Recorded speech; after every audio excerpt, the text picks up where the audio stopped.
자, 이번 시간에는 기출분석, 그럼 도대체 어떻게 하는 건지 그거에 대해서 이야기를 해보도록 하겠습니다. 자, 여기 2020년도 제47회 한국사 능력 검정 시험 문제지 기본편이 있습니다. 하나하나 풀어보면서 기출분석을 어떻게 하는지 감을 잡아보도록 할게요. 우선 1번 문제입니다. 1번 가시대에 처음 제작된 유물로 옳은 것을 무엇인지 물어보고 있습니다. 자, 여기서 물어보는 것은 어떤 시대인지를 먼저 물어보고 있고요. 그 자료에는 시대를 나타내주는 힌트가 나와 있습니다. 자, 그러면 여러분은 이 힌트를 토대로 어떤 시대인지를 먼저 유추하게 됩니다. 여기 보면 농경과 정착 생활이 시작되었다고 나오고요. 움집이 나옵니다. 가락바퀴라는 키워드가 또 있고 빗살무늬 톡이라는 키워드가 있습니다. 여러분은 이 키워드를 통해서 신석기 시대의 특징을 보여준다는 것을 유추할 수 있어요. 자, 그러면 가시대는 신석기 시대가 되겠죠. 그러면 여러분은 이 보기 4가지 중에 신석기 시대의 특징에 해당하는 것을 고르면 됩니다. 신석기 시대에 해당하는 것은 갈돌과 갈판이 있습니다. 이렇게 첫 번째 문제를 풀 수가 있어요. 자, 그런데 이번에는 심화 문제를 보도록 할게요. 이 시험지는 2020년도 제47회 한국사 능력 검정 시험 문제지 심화편입니다. 1번 문제를 똑같이 보겠습니다. 1번 문제에서도 같은 걸 물어보고 있습니다. 가시대의 사회 모습으로 옳은 것이 무엇이냐 라고 물어보고 있는데요. 여기에 자료는 조금 더 어려운 설명으로 쓰여져 있네요. 단양 수양계 유적에서 출토된 이 쓴배찌르개는 주목도끼와 함께 가시대의 대표적인 유물 중 하나입니다. 우리는 단양 수양계 유적이라는 이름 그리고 쓴배찌르개, 주먹도끼라는 것을 통해서 여기서 말하고 있는 시대는 구석기 시대구나 라는 걸 유추해 볼 수 있습니다. 그러고 나서 이제 보기에서 구석기 시대에 해당하는 걸 찾는 거죠. 1번 주로 동굴이나 막집에서 거주하였다. 이렇게 해서 구석기 시대의 특징을 찾으면 되는 겁니다. 자, 신기하게도요.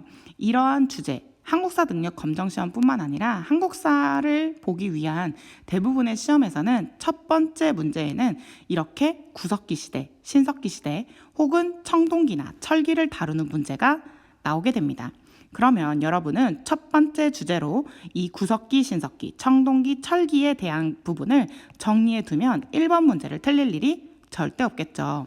자, 그러면 수능 한국사 문제까지 한번 보도록 할게요. 수능이 엄청 어렵다고 생각할 수도 있겠지만 사실 그렇게 어렵지 않습니다. 예전에 수능 한국사가 필수 영역이 아니었고 서울대에서만 필수로 요구했던 시절이 있었습니다. 그때 한국사 영역의 시험 문제는 정말 어려웠어요. 그래서 많은 학생들이 선택하지 않기도 했습니다. 그런데 대학 수학능력 시험에서 한국사가 전 학생들에게 필수 과목이 되었고 이 필수가 된 시점부터는 여러분이 한국사 영역의 시험을 잘 볼 수 있도록 난이도가 많이 하향되었습니다. 그래서 사실 선생님이 생각하기에는 한국사 능력 검정 시험 기본 정도의 난이도라고 생각이 돼요. 그래서 여러분이 한국사 능력 검정 시험을 준비하면서 만약에 기출문제를 다 풀어서 풀 게 없다면 수능 문제를 풀어봐도 충분히 풀 수 있다는 거죠. 자, 1번 문제를 보겠습니다. 똑같이 가에 해당하는 유물을 물어보고 있습니다. 지금 보고 있는 유물은 땡땡 시대에 제작된 뗀석기입니다.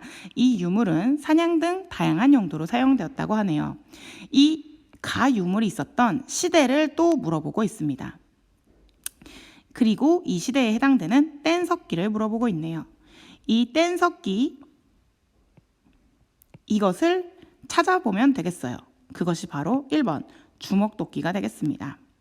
자, 어렵지 않죠? 이런 방식으로 문제를 보면 몇 번 문제에 어떤 유형의 문제가 나오는지 그 주제를 대략적으로 뽑아볼 수 있겠습니다. 자, 그럼 2번 문제로 또 보도록 할게요. 이것은 기본편 문제입니다. 가에서 다를 일어난 순서대로 옳게 나열한 것은? 하고 물어보고 있네요. 고구려의 발전 과정에 대해서 보여주고 있어요. 가에서는 영락, 연호를 사용한 모습, 나에서는 태학을 설립한 모습, 다에서는 평양을 천도한 모습을 보여주고 있습니다. 자, 이 문제를 풀려면 어떻게 해야 될까요? 우선 각 왕들의 업적을 알고 있어야겠죠. 그러면 그 왕의 순서에 따라서 이 업적의 순서를 나열할 수 있을 것입니다. 그렇다면 여러분은 이 문제를 보고 고구려 왕의 업적에 관한 문제가 나오는구나. 그리고 그 왕의 순서를 알고 있으면 더 발전된 문제까지 풀 수 있겠구나 하는 생각이 들 거예요. 그렇다면 두 번째 주제로는 고구려 왕의 업적을 정리하는 거죠. 3번 문제를 보겠습니다. 3번 문제는 밑줄 그은 이 나라에 대한 설명으로 옳은 것을 물어보고 있네요. 이것은 소떼 모형이야. 소떼는 이 나라의 소도에서 유래되었다고 해 하면서 소도라는 키워드를 찾을 수 있습니다. 이 나라에는 제사장인 천군도 있었어 라고 하면서 천군이라는 키워드도 또 이야기해주고 있습니다. 여기서 말하는 여러 나라는 이 나라는 그 한국사를 공부할 때 우리가 고구려 백제 신라를 공부하기 전에 나오는 여러 나라의 성장 부분에 나오는 그 나라를 물어보는 내용입니다. 여기서는 사만에 대한 특징을 자료에서 보여주고 있고 우리는 사만에 대한 내용을 찾으면 되는 거죠. 신지 읍차 등의 지배자가 있었다. 자, 그러면 여러 나라의 성장 부분도 한번 정리를 해두어야겠다라는 생각이 들 거예요. 4번 문제를 보겠습니다. 4번 문제는 다음 가상 인터뷰에 등장하는 왕으로 옳은 것은 어떤 것이냐 하고 물어보고 있습니다. 이차돈의 순교를 계기로 불교를 공인하셨습니다. 이후 어떠한 일들을 하셨나요? 금강가야를 병합하여 영토를 넓혔습니다. 라고 이야기를 하고 있습니다. 이 인터뷰에 등장하는 왕은 버풍왕입니다. 이것을 토대로 신라왕의 업적도 정리를 해두어야겠구나 하고 생각할 수 있습니다.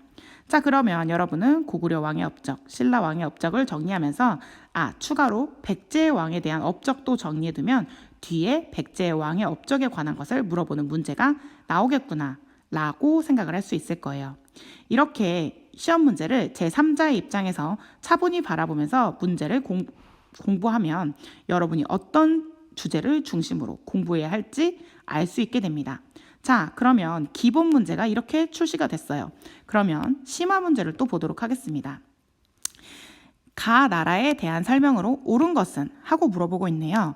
고구려와 백제의 기원, 숭화강 유역의 자연 환경과 경제생활, 사출동을 통해 본 연맹왕국의 구조, 일책시비법으로 알아보는 형벌제도. 이것은 부여에 대한 모습입니다. 기본에서도 살펴보았듯이 여러 국가의 성장 파트에서 나오는 그 국가들 중에 하나에 대한 설명을 물어보고 있네요. 주제는 같지만 다른 자료를 이용해서 다른 부분을 물어보고 있을 뿐 여러분이 알아야 되는 지식은 같습니다. 보기가 아까는 4개였지만 이번에는 5개가 있네요. 그 점을 제외한다면 같은 문제라고 봐도 무방할 정도죠. 세 번째, 가에서 다를 일어난 순서대로 옳게 나열한 것은? 여기서 물어보는 것은 삼국의 발전과 경쟁에 대한 모습입니다. 아까 기본 시험 문제에서도 순서를 나열하는 게 있었죠. 그 순서를 나열하기 위해서는 그 왕의 업적을 알고 왕의 순서를 알고 있으면 풀 수 있었습니다. 여기서도 같습니다. 비유왕과 눌지왕, 근초고왕, 광개토대왕이라고 하는 이 왕들이 삼국의 왕이 한 번에 나왔을 뿐 그 왕의 순서와 나라 시대의 흐름을 알고 그 왕의 특징을 알고 있으면 쉽게 풀 수 있는 문제가 되겠습니다. 그래서 고구려, 백제, 신라 왕을 모두 정리하는 것이 중요하구나 라고 또 기출 분석을 해볼 수 있겠습니다. 자, 4번 문제입니다. 밑줄 그은 왕의 재위 시기에 있었던 사실로 옳은 것은 왕이 다시 명령을 내려 좋은 가문 출신의 남자로서 덕행이 있는 자를 뽑아 명칭을 고쳐 화랑이라고 했다. 여러분은 화랑에 대해서 알고 있습니다. 그리고 그 화랑이 어떤 왕의 시기에 만들어진 것인지도 알고 있죠. 자, 그러면 진흥왕에 관련된 내용을 알기 위해서는 고구려, 백제, 신라 왕을 정리했던 내용을 알고 있으면 충분히 풀 수 있는 문제입니다. 자, 첫 페이지의 문제를 기본 문제와 심화 문제 같이 풀어보았습니다. 순서는 조금 바뀔 수 있습니다. 하지만 여기서 물어보고자 하는 주제가 공통된 주제라는 것을 여러분은 충분히 알 수 있을 거예요.